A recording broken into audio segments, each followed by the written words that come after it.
Halo, ketemu lagi di channel Nov Gapi. Nah, pada kesempatan kali ini saya akan membahas tentang ciri-ciri gapi betina yang hamil, baik yang hamil muda atau yang sudah mau melahirkan. Nah, kita akan bahas satu persatu di sini ya.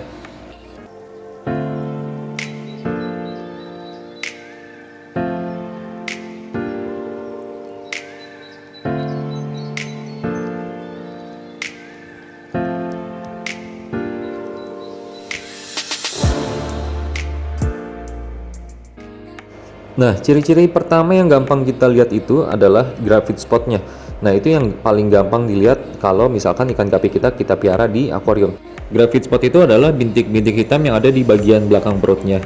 Kalau itu udah membesar, itu tandanya gapi ini kemungkinan besar sudah hamil. Nah, ciri-ciri yang kedua adalah pada saat sebelum dikasih pakan ya, biasa kita bisa lihat di pagi hari.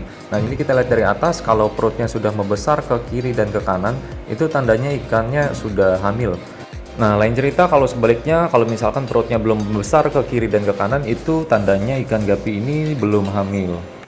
Untuk melihatnya kita harus melihat dari atas dan pada saat pagi hari atau sebelum dikasih pakan ya.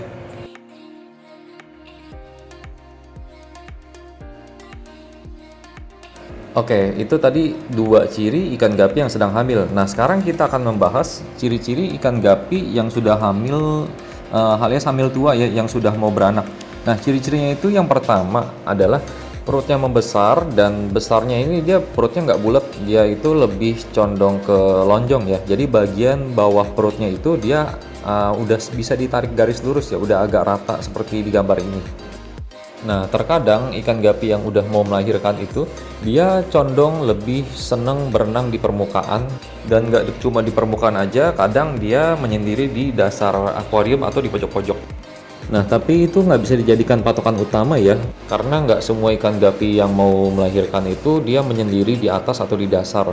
Terkadang malah ikan gapi ini dia malah nggak menyendiri, tiba-tiba dia udah beranak. Nah, langkah selanjutnya kalau ikan gapi kita ini sudah mau beranak atau yang sudah hamil tua, nah ini kita harus mempersiapkan wadah-wadah untuk dikarantinakan ikan gapi yang hamilnya ini, agar supaya nanti dia nggak beranak di tempat yang di koloni dia yang ada teman-temannya.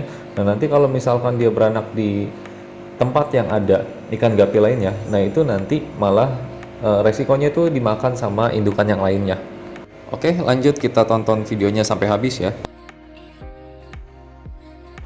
Siapkan wadah, pakai wadah apapun ya, bisa styrofoam, toples ataupun box pasir atau apapun, yang penting nggak terlalu kecil dan nggak terlalu besar juga. Nah, di sini saya pakai toples ukuran 10 liter dan dikasih tali rafia seperti ini juga nih, yang sudah diurai-uraikan ini tali rafianya, gunanya untuk supaya ikan gapinya ini nanti anakannya bisa ngumpet di sela-selanya supaya dia nggak dikejar-kejar sama induknya.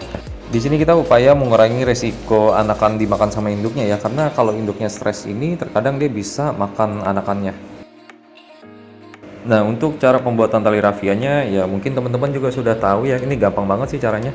Kita ambil tali rafia ukuran berapapun ya, kita sesuaikan aja. Di sini saya pakai tali rafia ukuran panjangnya 80 cm. Nah, terus diikat nih di ujungnya.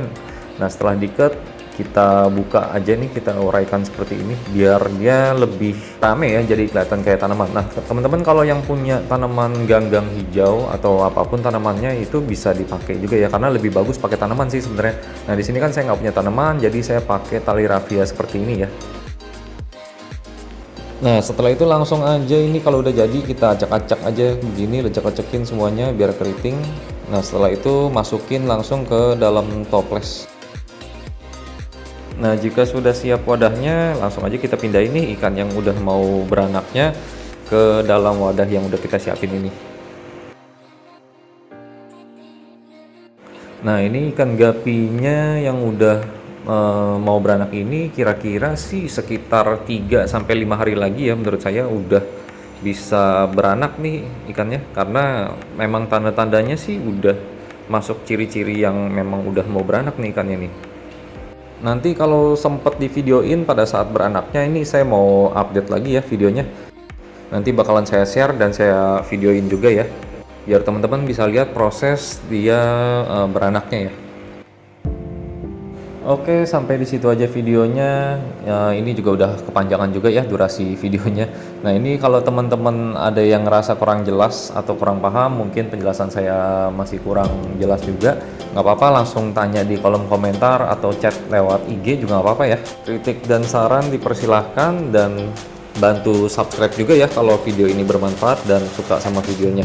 Oke, sampai jumpa kembali di video berikutnya.